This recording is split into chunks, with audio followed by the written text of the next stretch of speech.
Cinema നടൻ ദളപതി വിജയുടെ ഭാര്യയായിട്ടുള്ള സംഗീത വിജയ്ക്കെതിരെ കൊടുത്ത ഡിവോഴ്സ് പെറ്റീഷൻ. ഇപ്പൊ അതാണല്ലോ എല്ലായിടത്തെയും ചർച്ചാ വിഷയം. വിജയുടെ നെറുന്തലക്കിട്ട് കൊടുത്തൊരു കൊട്ടാണ് ഈ ഡിവോഴ്സ് പെറ്റീഷൻ എന്ന് പറയാതെ വയ്യ. അല്ലെങ്കിൽ ഇപ്പൊ കുറച്ചു കാലമായിട്ട് വിജയ്ക്ക് അത്ര നല്ല കാലമൊന്നുമല്ല. മറ്റാളുടെ അവസാനത്തെ സിനിമയുടെ റിലീസ് സെൻസർ ബോർഡ് തടഞ്ഞു വെച്ചു. അതേപോലെ മൂപ്പര് കരൂറിൽ പ്രസംഗിക്കുന്ന സമയത്തുണ്ടായ ദുരന്തം, ഇതെല്ലാം കൂടെ ആയിട്ട് ആശാൻ ഇങ്ങനെ തളർന്നിരിക്കുകയായിരുന്നു. അതിന്റെ ഇടയിൽ കൂടിയാണ് ഭാര്യ ഡിവോഴ്സ് പെറ്റീഷൻ ആയിട്ട് രംഗപ്രവേശനം ചെയ്യുന്നത്. ഇതോടുകൂടി ദളപതി വിജയുടെ കണ്ടകശേരി അങ്ങ് പൂർത്തിയായി എന്ന് പറഞ്ഞാൽ മതിയല്ലോ. എന്തായാലും വിജയുടെ ഭാര്യയായിട്ടുള്ള സംഗീത ഇന്നലെയാണ് തമിഴ്നാട്ടിലെ കോടതിയിൽ ഡിവോഴ്സ് പെറ്റീഷൻ സമർപ്പിച്ചത് അല്ലേ. അതിൽ ഒരുപാട് കാര്യങ്ങൾ സംഗീത പരാമർശിക്കുന്നുണ്ട്. അതിനെക്കുറിച്ച് നമുക്ക് ഡീറ്റെയിൽഡ് ആയി തന്നെ ചർച്ച ചെയ്യേണ്ടതുണ്ട്. ഈ പറയുന്ന സംഗീത വിജയ് ദമ്പതിമാരെ സംബന്ധിച്ചിടത്തോളം കഴിഞ്ഞ 2 വർഷത്തോളമായി ഇവർ പിരിഞ്ഞാണ് താമസിക്കുന്നത്. അങ്ങനെ പിരിഞ്ഞ് താമസിക്കുന്നതിന്റെ ഇടയിലാണ് സംഗീത ഇപ്പോൾ ഡിവോഴ്സ് പെറ്റീഷൻ ഫയൽ ചെയ്തിരിക്കുന്നത്. അതിനുള്ള പ്രധാന കാരണമായി പറയുന്നത് വിജയ്ക്കുള്ള ഒരു എക്സ്ട്രാ മാരിറ്റൽ അഫെയർ തന്നെയാണ്, അതായത് അവിഹിത ബന്ധം. അത് കാരണമായിട്ട് തന്നെയാണ് ഇപ്പൊ നിലവിൽ വിജയുടെ ഭാര്യയായിട്ടുള്ള സംഗീത ഡിവോഴ്സ് പെറ്റീഷൻ ഫയൽ ചെയ്തിട്ടുള്ളത്. നമുക്ക് അതിനെക്കുറിച്ച് ഡീപ്പായിട്ട് തന്നെ ചർച്ച ചെയ്യേണ്ടതുണ്ട്. പിന്നെ ചർച്ചയിലേക്ക് കടക്കുന്നതിന് മുമ്പ് ഫസ്റ്റ് ഓഫ് ഓൾ എനിക്ക് പറയാനുള്ളത്, ഇതെല്ലാം ഇവരുടെ പേഴ്സണൽ വിഷയങ്ങളാണ്. പിന്നെ ഒരു സിനിമാ ഫീൽഡിൽ നിൽക്കുന്ന ഒരു നടൻ എന്ന നിലയ്ക്ക് ഇത്തരം എക്സ്ട്രാ മാരിറ്റൽ അഫയേഴ്സ് ഒക്കെ സർവ്വസാധാരണയാണ്.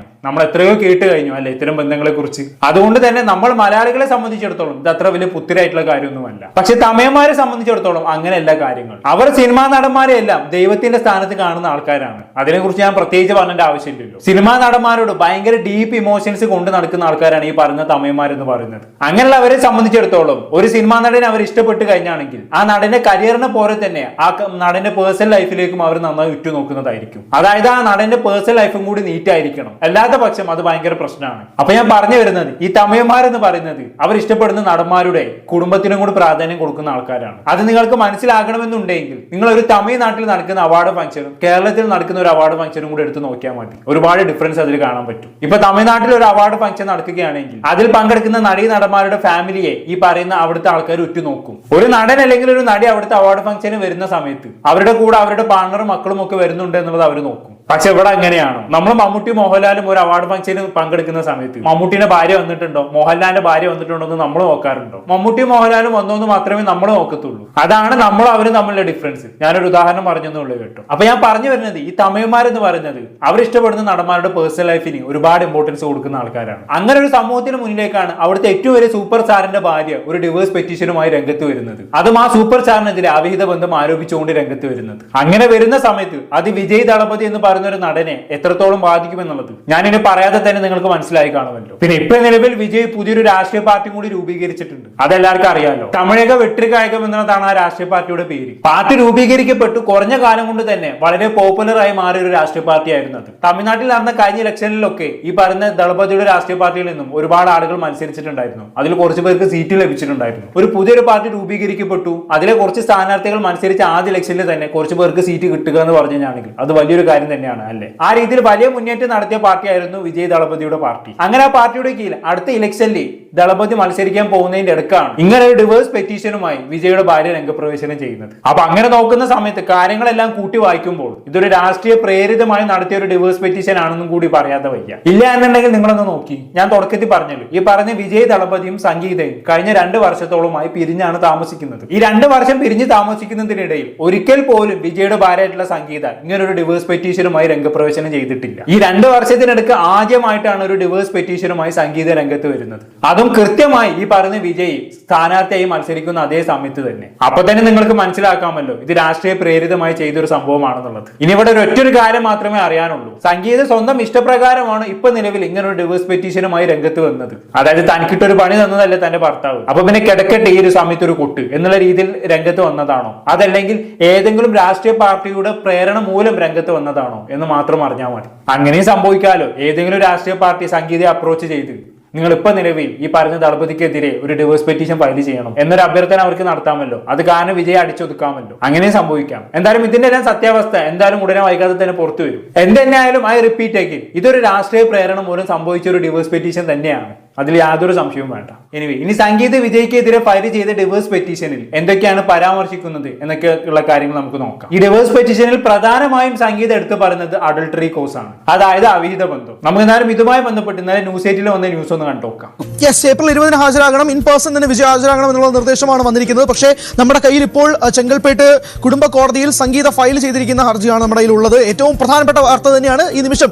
ദുരന്തങ്ങൾക്ക് പിന്നാലെ ദുരന്തങ്ങൾ വിജയെ തേടി എത്തുന്നതാണെന്ന് പറയാൻ പറ്റില്ല. ഒന്ന് കരൂർ ദുരന്തം, പിന്നെ അതിനുശേഷം ജനനായകന്റെ റിലീസ് അനിശ്ചിതത്വം ഇപ്പോൾ അടുത്ത വിവാഹമോചനത്തിന് കേസ് ഫയൽ ചെയ്തിരിക്കുന്നത് ഭാര്യ സംഗീത 27 വർഷങ്ങൾക്ക് ശേഷം 99-ലാണ് ഇരുവരും വിവാഹിതരായത്. 27 വർഷങ്ങൾക്ക് ശേഷം വിവാഹ ജീവിതത്തിന് മോചനം വേണമെന്ന് ആവശ്യപ്പെട്ടുകൊണ്ടാണ് സംഗീത ഇത് ഫയൽ ചെയ്തിരിക്കുന്നതെന്ന് പറയേണ്ടി വരും. അതിനകത്ത് ഏറ്റവും പ്രധാനപ്പെട്ട കാര്യം അഡൾട്ടറി കോസ് എന്ന് പറയുന്നുണ്ട്. അതായത് മറ്റൊരു നടിയുമായി വിജയ്ക്കുള്ള ഒരു ബന്ധം അത് തന്നെയാണ് ഈ വിവാഹമോചനത്തിലേക്ക് നയിക്കുന്നതെന്ന് കൃത്യമായി സംഗീത ഈ പെറ്റീഷനിൽ ഫയൽ ചെയ്യുന്നുണ്ട് എന്നതും കൂടി എടുത്തു സൂചിപ്പിക്കണം. അതായത് കാരണസഹിതം ഈ നടി ആരാണെന്ന് പറയുന്നില്ല, പക്ഷെ ഇത് നടിയാണ്. അത് ആരാണെന്ന് പ്രത്യേകിച്ച് എടുത്തു പറയേണ്ട ആവശ്യമൊന്നുമില്ല. അതിവിടെ പരസ്യമായിട്ടുള്ള ഒരു രഹസ്യമാണ്. നടി ആരാണെന്നുള്ളത് എല്ലാവർക്കും അറിയാലോ, തൃഷ തന്നെയാണ്. കഴിഞ്ഞ കുറച്ചു കാലങ്ങളായി തമിഴകത്തിൽ ഈ പറഞ്ഞ തൃശയെയും വിജയും ചുറ്റിപ്പറ്റി ഒരുപാട് ഗോസിപ്പുകൾ പ്രചരിക്കുന്നുണ്ട്. രണ്ടുപേരും തമ്മിലുള്ള ബന്ധം അവിടുത്തെ അങ്ങാടി പാട്ടാണ്. ഒന്നും വേണ്ടേ, കഴിഞ്ഞ വർഷം തന്നെ ഈ പറഞ്ഞ തൃശയെയും വിജയും ചുറ്റിപ്പറ്റി വലിയൊരു ഗോസിപ്പ് പ്രചരിച്ചിട്ടുണ്ടായിരുന്നു. പലരും അത് ഓർക്കുന്നുണ്ടാകും. നമ്മുടെ നടി കീർത്തി സുരേഷിനെ വിവാഹത്തിന്റെ സമയത്ത് ഈ പറയുന്ന തൃശയും വിജയും ഒരുമിച്ച് ആ വിവാഹത്തിൽ പങ്കെടുത്തിട്ടുണ്ടായിരുന്നു. അന്ന് വലിയ രീതിയിലുള്ള ഗോസിപ്പുകൾ ഇവരെ ചുറ്റിപ്പറ്റി പ്രചരിച്ചിട്ടുണ്ടായിരുന്നു. എന്തിനു പറയുന്നു, ജസ്റ്റിസ് ഫോർ സംഗീത എന്ന ഹാഷ്ടാഗിൽ വരെ പല ക്യാമ്പയിനുകളും അന്ന് നടക്കുകയുണ്ടായി. അന്ന് അതുമായി ബന്ധപ്പെട്ട് മനോരമ ന്യൂസിൽ വന്നൊരു വാർത്ത നിങ്ങളൊന്ന് കേട്ടു. ജസ്റ്റിസ് ഫോർ സംഗീത 1 മണിക്കൂറിനുള്ളിൽ 1 ലക്ഷത്തോളം പേർ ഉപയോഗിച്ച ഹാഷ്ടാഗാണിത്. തമിഴ് സിനിമാ ലോകത്ത് പുതിയ വിവാദങ്ങൾക്ക് തിരിതെളിച്ച ഹാഷ്ടാഗ്. നടൻ വിജയുടെ ഭാര്യ സംഗീതയ്ക്ക് നീതി ലഭിക്കാനാണ് ഈ നിലവിളി.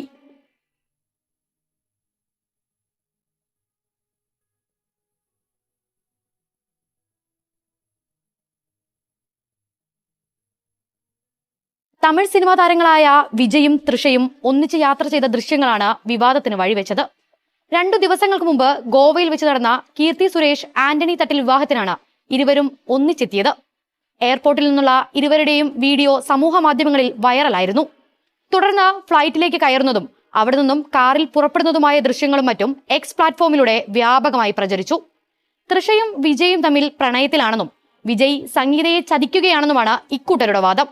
ചില സൂക്ഷ്മദർശിനികളുടെ കണ്ടെത്തലിൽ പറയുന്നത് സംഗീതയെയും വിജയെയും അടുത്തിടെയൊന്നും ഒന്നിച്ചു കാണാത്തത് ഇതിന്റെ ബാക്കി പത്രമാണെന്നാണ്. ഗില്ലി, കുരുവി, തിരുപ്പാച്ചി എന്നീ സൂപ്പർ ഡ്യൂപ്പർ ഹിറ്റ് ചിത്രങ്ങൾ സൃഷ്ടിച്ച കോംബോയാണ് തൃഷയും വിജയും. വർഷങ്ങൾക്കിപ്പുറം ഇരുവരും ഒന്നിച്ചെത്തിയ ചിത്രമായിരുന്നു ലിയോ. ചിത്രം റിലീസായപ്പോഴും വിജയുടെ പിറന്നാൾ ദിനത്തിൽ ആശംസകൾ അറിയിച്ച് തൃഷ ഒരു മിറർ സെൽഫി പങ്കുവച്ചപ്പോഴുമൊക്കെ ഇത്തരം ഗോസിപ്പുകൾ ഉയർന്നിരുന്നു. ഗോട്ടിലെ ഗാനരംഗത്തിൽ തൃഷ പ്രത്യക്ഷപ്പെട്ടപ്പോഴും ഇത്തരം മുറുമുറുപ്പുകൾ ഉണ്ടായിരുന്നു. അന്നത് പക്ഷേ അരമന രഹസ്യമായി അവസാനിച്ചു. ഇതിനിടയിൽ പ്രചരിച്ച കഥകളാണ് മദ്യപിച്ച് തൃഷ വിജയുടെ വീടിനു മുമ്പിൽ പാട്ടുപാടി ഡാൻസ് ചെയ്തെന്നും ഇരുവർക്കും ചെന്നൈയിൽ ഫ്ളാറ്റ് ഉണ്ടെന്നതുമൊക്കെ. അതിനിടയിൽ തൃഷയ്ക്ക് വിജയോട് പ്രണയമുണ്ടായിരുന്നു എന്ന കുട്ടി പത്മിനിയുടെ പഴയ വാക്കുകൾ കൂടി കുത്തിപ്പൊക്കുകയാണ് സോഷ്യൽ മീഡിയ. ചെന്നൈ രാജ്യാന്തര വിമാനത്താവളത്തിൽ നിന്ന് ഗോവയിലെ മനോഹർ രാജ്യാന്തര വിമാനത്താവളത്തിൽ വന്നിറങ്ങിയ 6 യാത്രക്കാരുടെ വിവരങ്ങൾ അടങ്ങിയ ഔദ്യോഗിക രേഖ പുറത്തു വന്നത് വിവാദങ്ങൾക്ക് ആക്കം കൂട്ടി. ഇതിൽ 1-ാം നമ്പർ യാത്രികൻ സി ജോസഫ് വിജയും 2ാമത്തെ യാത്രിക തൃഷ കൃഷ്ണനുമാണ്. ഇവരെ കൂടാതെ മറ്റു 4 പേർ കൂടിയുണ്ട് ഈ യാത്രികരുടെ പട്ടികയിൽ. ഇതോടെ ഇരുവർക്കുമെതിരെ വലിയ രീതിയിലുള്ള സൈബർ ആക്രമണങ്ങളും ശക്തമാണ്. സൗഹൃദങ്ങളെ ഇത്തരത്തിൽ വളച്ചൊടിക്കുന്ന പ്രവണത ശരിയല്ലെന്ന അഭിപ്രായവും പല കോണുകളിൽ നിന്നും ഉയരുന്നുണ്ട്. വിജയുടെ രാഷ്ട്രീയ പ്രവേശനത്തിന് പിന്നാലെയാണ് ഈ സൈബർ ആക്രമണം എന്നതുകൊണ്ട് തന്നെ വിജയ്ക്കെതിരായ രാഷ്ട്രീയ നീക്കങ്ങളുടെ ഭാഗമാണ് ഇത്തരം ആക്രമണങ്ങളെന്നും സൂചനയുണ്ട്. ഓക്കെ, അതാണ് ഇത് 1 കൊല്ലം മുന്നേ പ്രചരിച്ചൊരു വാർത്തയാണ്. അന്നേ ആളുകൾക്കിടയിൽ ഒരു സംസാരമുണ്ട് വിജയും തൃശയും തമ്മിൽ എന്തോ ഒരു ഡിങ്കോളിഫിക്കേഷൻ ഉണ്ട് എന്നുള്ളത്. അതിനൊന്ന് ഊട്ടിയുറപ്പിക്കുന്ന രീതിയിൽ ഇപ്പൊ സംഗീത രംഗപ്രവേശനം ചെയ്തേ ഉള്ളൂ. അതിനപ്പുറത്തേക്ക് ഇവിടെ പ്രത്യേകിച്ചൊന്നുമില്ല. ഇത് മാത്രമല്ല കേട്ടോ, കഴിഞ്ഞ കുറച്ച് ദിവസങ്ങളായി ഈ പറഞ്ഞ തൃശ വിജയ് വിഷയവുമായി ബന്ധപ്പെട്ട് ചില സംഭവ വികാസങ്ങൾ തമിഴ്നാട്ടിൽ അരങ്ങേറിക്കൊണ്ടിരിക്കുകയാണ്. ഒന്നും വേണ്ട, കുറച്ച് ദിവസങ്ങൾക്ക് മുമ്പ് ഒരു BJP അധ്യക്ഷൻ ഈ പറഞ്ഞ തൃശയും വിജയും കൂട്ടിച്ചേർത്തുകൊണ്ട് ഒരു പ്രസ്താവന നടത്തിയിട്ടുണ്ടായിരുന്നു. ഞാൻ ആ പ്രസ്താവന ഒന്ന് വായിച്ചുതരാം. വിജയ് ആദ്യം തൃശയെ വിട്ട് പുറത്തു വരണം, മുതിർന്നവർ പറഞ്ഞത് കേൾക്കണം. അധിക്ഷേപ പരാമർശവുമായി തമിഴ്നാട് BJP അധ്യക്ഷൻ. ഇങ്ങനെ ഒരു പരാമർശം ഒരു BJP അധ്യക്ഷൻ നടത്തിയിട്ടുണ്ടായിരുന്നു. അത് വൻ വിവാദമായി മാറുകയും അതിന് പിന്നാലെ തൃശ തന്നെ അതിന് മറുപടി എന്നോണം ഒരു വക്കീൽ നോട്ടീസ് ഒക്കെ ഇൻസ്റ്റാഗ്രാമിലൂടെ ഷെയർ ചെയ്തിട്ടുണ്ടായിരുന്നു. ഞാൻ വേണമെങ്കിൽ ആ നോട്ടീസ് സൈഡിൽ കൊടുക്കാം. ആ നോട്ടീസിൽ പ്രധാനമായിട്ട് പറയണം എന്താണ്, തന്റെ കലാപ്രവർത്തനത്തിലൂടെയാണ് തന്നെ വിലയിരുത്തപ്പെടേണ്ടതെന്നും ഏതെങ്കിലും രാഷ്ട്രീയ ആരോപിത ബന്ധങ്ങളിലൂടെ അല്ലെന്നും തന്നെ ക്ലയന്റ് ആഗ്രഹിക്കുന്നു. കൂടാതെ ഏറ്റവും പ്രധാനമായും വ്യക്തി ജീവിതം പൊതു ചർച്ചയുടെയും പൊതുവിമർശനത്തിന്റെയും വിഷയമാകരുതെന്ന് സാധാരണയായി അംഗീകരിക്കുന്ന ഒരു കാര്യമാണ്. ഉയർന്ന സ്ഥാനത്ത് ഇരിക്കുന്നവർ പൊതു ചർച്ചകളിൽ ഉത്തരവാദിത്വവും സമത്വബോധവും പാലിക്കുമെന്ന് കരുതുന്നു എന്നൊക്കെയാണ് തൃശയുടെ വക്കീൽ ആ വക്കീൽ നോട്ടീസിൽ പരാമർശിച്ചിട്ടുള്ളത്. അതായത് ചുരുക്കി പറഞ്ഞാണെങ്കിൽ തൃശയുടെ പേഴ്സണൽ ലൈഫ് വെച്ച് ഓരോന്ന് പറഞ്ഞുണ്ടാക്കരുത്, അങ്ങനെ പറഞ്ഞുണ്ടാക്കുന്ന വാക്യം നിയമ നടപടി സ്വീകരിക്കുന്നതായിരിക്കും എന്നുള്ള രീതിയിലാണ് ആ വക്കീൽ നോട്ടീസിൽ പറഞ്ഞു വെച്ചിട്ടുള്ളത്. എന്നാലും ഈ വക്കീൽ നോട്ടീസ് സോഷ്യൽ മീഡിയ വഴി പുറത്ത് വന്നതിന് പിന്നാലെ തൃശയും വിജയും കുറിച്ച് ഇങ്ങനെ ഒരു പരാമർശം നടത്തിയ BJP അധ്യക്ഷൻ മാപ്പ് പറഞ്ഞുകൊണ്ടൊക്കെ രംഗത്ത് വന്നിട്ടുണ്ടായിരുന്നു. എന്നാലും ഇങ്ങനെ ഒരു മാപ്പ് പറച്ചിലിന് പിന്നാലെയാണ് വിജയുടെ ഭാര്യയായിട്ടുള്ള സംഗീത ഡിവേഴ്സ് പെറ്റീഷനുമായി രംഗത്ത് വന്നിരിക്കുന്നത്. എന്തായാലും ഇനി നമുക്ക് ഈ ഡിവേഴ്സ് പെറ്റീഷനിൽ പരാമർശിക്കുന്ന കാര്യങ്ങൾ ഓരോന്നോരോന്നായി പരിശോധിച്ച് നോക്കാം. ഈ ഡിവേഴ്സ് പെറ്റീഷനിൽ തന്നെ 11ാമതായി പറഞ്ഞൊരു പോയിന്റ് ഉണ്ട്, ഞാൻ ഒന്ന് വായിച്ചുതരാം. In April 2021, petitioner discovered that the respondent was involved in an adulterous relationship with an actress. This caused her deep emotional pain and mental suffering amounting to betrayal and violation of marital trust. എന്താണെന്നുള്ള മനസ്സിലായോ? അതായത് 2021 ഏപ്രിലിൽ ഈ പറഞ്ഞ വിജയ്ക്ക് തമേകത്തെ ഒരു നടിയുമായിട്ട് അവിഹിത ബന്ധമുണ്ടെന്ന് താൻ കണ്ടെത്തി. അത് തനിക്ക് ഒരുപാട് മാനസിക ആഘാതവും അതുപോലെ തന്നെ ട്രസ്റ്റ് ഇഷ്യൂസും നൽകി എന്നൊക്കെയാണ് ഇവിടെ സംഗീത പരാമർശിച്ച് വെക്കുന്നത്. എന്തായാലും ഇങ്ങനെ ഒരു പരാമർശം നടത്തി തൊട്ടടുത്ത പോയിന്റായി, അതായത് 12ാമത്തെ പോയിന്റായി സംഗീത പറഞ്ഞു വെക്കുന്നത് എന്താണെന്ന് വെച്ചാണെങ്കിൽ, ഇങ്ങനെ ഒരു അവിഹിതം കണ്ടെത്തിയതിന് പിന്നാലെ വിജയോട് ഈ ബന്ധത്തിൽ നിന്നും പിന്മാറാൻ താൻ അഭ്യർത്ഥിക്കുകയും ആ അഭ്യർത്ഥന മാനിച്ചുകൊണ്ട് വിജയ് അതിൽ നിന്ന് പിന്മാറാമെന്ന് തനിക്ക് വാക്ക് നൽകുകയും ചെയ്തു. പക്ഷേ വിജയ് ആ വാക്ക് പാലിച്ചില്ല എന്നുള്ള രീതിയിലും ഈ പറഞ്ഞ സംഗീത തുടർന്ന് പറഞ്ഞു വെക്കുന്നുണ്ട്. അതിനെക്കുറിച്ച് ന്യൂസ് 8 പറയുന്ന കാര്യങ്ങളൊന്നും കേട്ടു. Point number 12, though the respondent initially assured that he would end the relationship, ഈ റിലേഷൻഷിപ്പ് കയ്യോടെ സംഗീത പിടിച്ചതിന് ശേഷം വിജയ് പറയുകയാണ് ഞാൻ ഈ ബന്ധം അവസാനിപ്പിക്കാമെന്ന് പറഞ്ഞിട്ട് പോലും ഇത് പിന്നീടും തുടർന്നു, വിച്ച് കോസ്ഡ് മെന്റൽ ക്രൂവൽറ്റി എന്നതും കൂടി പറയുന്നുണ്ട്. 12ാമത്തെ പോയിന്റ് ആണ്. അതായത് സംഗീതയ്ക്ക് മാനസികമായി വലിയ ബുദ്ധിമുട്ടുണ്ടാക്കി ഈ ബന്ധം വിജയ് തുടർന്നു പോകുന്ന സാഹചര്യത്തിൽ 2021 ഏപ്രിൽ നടക്കുന്ന കാര്യമാണ്. പിന്നെയും ഇത് തുടർന്നു എന്നതും കൂടി ഓക്കെ. അതാണ് പിന്നെയും ഒരുപാട് കാര്യങ്ങൾ സംഗീത ഡിവേഴ്സ് പെറ്റീഷനിൽ പരാമർശിക്കുന്നുണ്ട് കേട്ടോ. അതിൽ ഇമ്പോർട്ടന്റ് ആയിട്ടുള്ള കാര്യങ്ങൾ മാത്രമേ നമ്മൾ ചർച്ചയ്ക്ക് എടുക്കുന്നുള്ളൂ, എല്ലാം കൂടി നമ്മൾ പറയാൻ നമുക്ക് സമയമില്ല. ഇനി 12ാമതായി ഇങ്ങനെ ഒരു കാര്യം പറഞ്ഞു വെച്ചതിന് ശേഷം 10ാമതായിട്ട് ഒരു പോയിന്റ് സംഗീത പറഞ്ഞു വെക്കുന്നുണ്ട്. അതെന്താണെന്ന് വെച്ചാണെങ്കിൽ, കഴിഞ്ഞ വർഷങ്ങളിൽ ഈ പറഞ്ഞ നടിയെയും വിജയും ചേർത്തുകൊണ്ട് ഒരുപാട് വിവാദങ്ങൾ പൊട്ടിപ്പുറപ്പെടുകയുണ്ടായി. അതെന്താണെന്നുള്ളത് നമ്മൾ തൊട്ട് മുമ്പ് ചർച്ച ചെയ്തല്ലോ, മറ്റേ കീർത്തി സുരേഷിന്റെ വിവാഹവുമായി ബന്ധപ്പെട്ടുള്ള വിവാദം ഉണ്ടല്ലോ, അതന്നെ. അങ്ങനെ ഒരു വിവാദം ഉണ്ടായിട്ടും വിജയ് ഒന്നും തന്നെ ചെയ്തില്ല, തന്നെയും തന്റെ മക്കളെയും മാനിച്ചില്ല എന്നുള്ള രീതിയിൽ ഈ പറയുന്ന ഡിവേഴ്സ് പെറ്റീഷനിൽ പറഞ്ഞു വെക്കുന്നുണ്ട്. അതിനെക്കുറിച്ച് പറയുന്നതും കൂടി ഒന്ന് കേട്ടോ.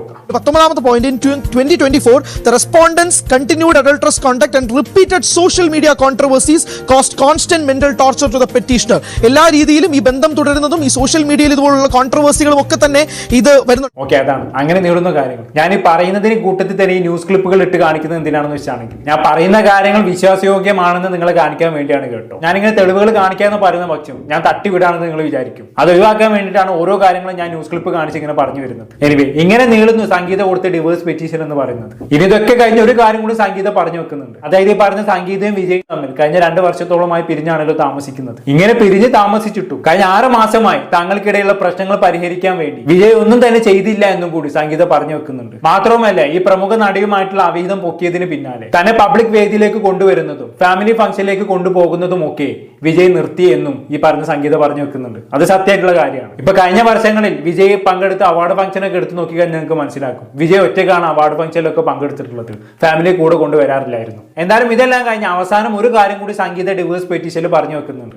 താൻ ഇതുവരെ ഈ പറഞ്ഞ നടിയുടെ പേര് വെളിപ്പെടുത്തിയിട്ടില്ല, ഇനി വല്ലാണ്ട് കളിക്കുകയാണെങ്കിൽ ഞാൻ സകല ഡീറ്റെയിൽസും പുറത്തു വിടുന്നതായിരിക്കും എന്നൊരു ഭീഷണിയുടെ സ്വരം കൂടി സംഗീത അവസാനം പറഞ്ഞു വെക്കുന്നുണ്ട്. വേണമെങ്കിൽ അതിനെ കുറിച്ച് പറയുന്ന ഭാഗത്ത് കേട്ടോ.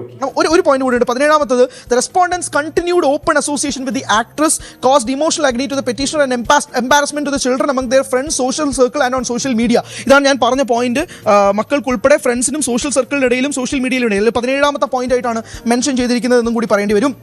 16ാമത്തേലാണ് ഈ പോസ്റ്റുകൾ ഭയങ്കരമായ ഹ്യൂമിലിയേഷനും ഉണ്ടാക്കിയിട്ടുണ്ട് തൻ്റെ കുടുംബത്തിനും തനിക്കും തൻ്റെ മക്കൾക്കും ഇടയിൽ എന്നതുകൂടി പറയുന്നുണ്ട്. 18ാമത്തെ ഒരു point, the petitioner in order to avoid unnecessary publicity and protect the reputation of all parties refrains from disclosing the name of the actress at present. ഏറ്റവും പ്രധാനപ്പെട്ട പോയിന്റാണ്.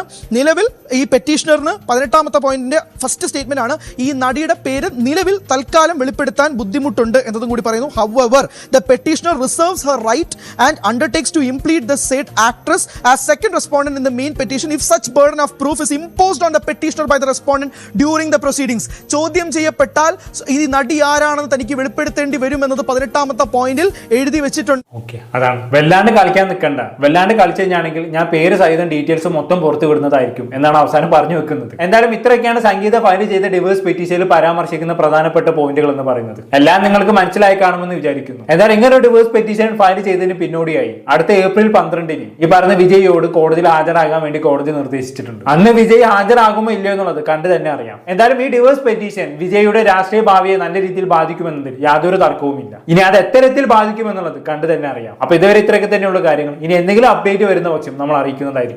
എന്താണ് നിങ്ങൾക്ക് തോന്നുന്നത് താഴെ കമന്റ് ബോക്സിൽ രേഖപ്പെടുത്തുമല്ലോ. പുറത്തൊരു ടോപ്പിക്കുമായി വീണ്ടും കാണാം. ബൈ.